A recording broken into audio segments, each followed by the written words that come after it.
तो नई ऊर्जा के साथ सभी ने किया 2025 का स्वागत। आइए अब देख लेते हैं कि 2024 में क्या कुछ हुआ। फ्लैशबैक पर डालते हैं नजर। करोड़ों हिंदुओं का 5 सदी का सपना साकार हुआ। अयोध्या में भव्य दिव्य राम मंदिर की प्राण प्रतिष्ठा की गई। 11 महीने में देश दुनिया से करोड़ों लोग दर्शन कर चुके हैं। 7 फेज में हुए लोकसभा चुनाव के नतीजे घोषित किए गए। एनडीए ने 293 सीटें प्राप्त कर बहुमत हासिल किया। बीजेपी अपने दम पर बहुमत हासिल करने में नाकाम रही। अब की बार 400 पार के नारे के साथ चुनाव में उतरी बीजेपी को सिर्फ 240 सीटें ही मिल सकी। कांग्रेस को 99 सीट मिली और इंडिया अलायंस को 234 सीटें मिली। नरेंद्र दामोदर दास मोदी 9 जून को नरेंद्र मोदी लगातार तीसरी बार देश के प्रधानमंत्री बने। प्रधानमंत्री नरेंद्र मोदी के साथ 30 कैबिनेट मंत्रियों ने शपथ ली। राहुल गांधी नेता प्रतिपक्ष बने। 2014 के बाद लोकसभा को नेता प्रतिपक्ष मिला। राहुल गांधी पहली बार संवैधानिक पद पर पहुंचे। राम मंदिर के उद्घाटन के ठीक बाद हो रहे चुनाव में बीजेपी फैजाबाद सीट हार गई। एसपी के अवधेश प्रसाद ने फैजाबाद सीट पर बीजेपी को हराया। 14 जनवरी 2024 को राहुल गांधी ने मणिपुर से भारत न्याय यात्रा की शुरुआत की, जो 14 राज्यों से होते हुए 16 मार्च को मुंबई में समाप्त हुई। लोकसभा चुनाव में हासन सीट पर मतदान से कुछ दिन पहले सोशल मीडिया पर कथित तौर पर प्रज्वल रेवन्ना से जुड़े वीडियो क्लिप सामने आए। वीडियो में कथित तौर पर हासन सांसद को कई महिलाओं का यौन उत्पीड़न करते हुए दिखाया गया। फरवरी में 15 राज्यों की 56 राज्यसभा सीटों के लिए चुनाव हुए। बीजेपी ने 32 सीटों पर जीत हासिल की। चुनाव में 41 सीटों पर उम्मीदवार निर्विरोध चुने गए।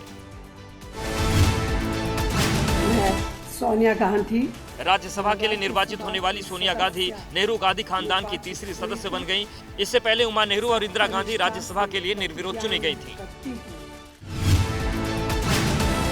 संभल में मस्जिद के चल रहे सर्वे के दौरान संभल हिंसा भड़क गई। हिंसा में 5 लोग मारे गए और 20 से ज्यादा पुलिसकर्मी घायल हुए। हिंसा की जांच अभी भी जारी है। संभल में बड़े स्तर पर बिजली चोरी का खुलासा हुआ। मामले में संभल से समाजवादी पार्टी के सांसद जियाउर रहमान बर्क पर भी केस दर्ज किया गया। संभल में तलाशी के दौरान 14 दिसंबर को 46 साल से बंद मंदिर का पता चला। संभल में अब तक 3 मंदिरों का पता चल चुका है। एएसआई 2 दिन सर्वे कर चुकी है। आसाम में गोमांस कोई भी रेस्टोरेंट और होटल में सर्व नहीं हो। 4 दिसंबर को असम में किसी भी रेस्टोरेंट, होटल या सार्वजनिक कार्यक्रम और जगह पर भी बीफ परोसने व खाने पर बैन लगा दिया गया। सरकार के फैसले का विरोध भी हुआ। झारखंड के मुख्यमंत्री हेमंत सोरेन को जमीन घोटाले से जुड़े मनी लॉन्ड्रिंग मामले में गिरफ्तारी के बाद बिरसा मुंडा सेंट्रल जेल भेजा गया। 28 जून को 5 महीने जेल में रहने के बाद सोरेन की रिहाई हुई। हेमंत सोरेन के जेल जाने के बाद चंपई सोरेन झारखंड के मुख्यमंत्री बने। झारखंड चुनाव से पहले चंपई सोरेन बीजेपी में शामिल हो गए।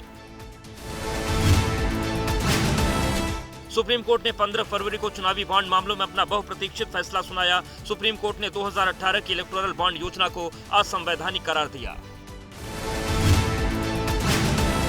दिल्ली के कथित शराब घोटाले से जुड़े मनी लॉन्ड्रिंग केस में अरविंद केजरीवाल को गिरफ्तार किया गया। 10 दिन की पूछताछ के बाद 1 अप्रैल को केजरीवाल को तिहाड़ जेल भेजा गया। अरविंद केजरीवाल ने जेल से रिहा होने के बाद दिल्ली के मुख्यमंत्री पद से इस्तीफा दिया। आतिशी दिल्ली की मुख्यमंत्री बनी। दिल्ली में फरवरी में चुनाव होने हैं।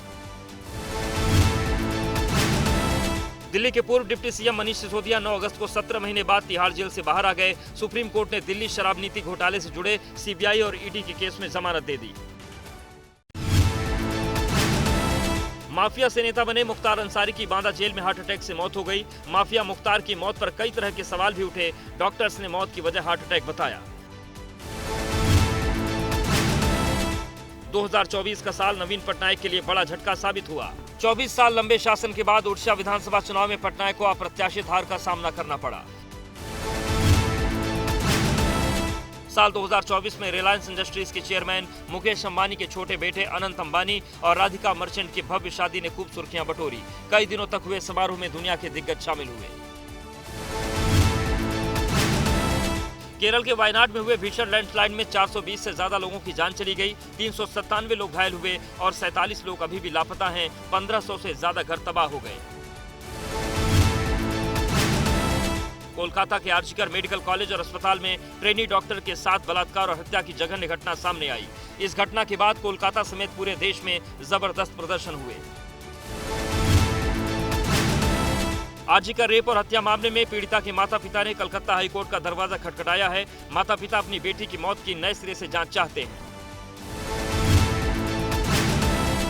18 सितंबर से 1 अक्टूबर के बीच जम्मू कश्मीर में भी विधानसभा चुनाव हुए। 370 हटाए जाने के बाद पहला चुनाव था। चुनाव में नेशनल कॉन्फ्रेंस ने बड़ी जीत हासिल की।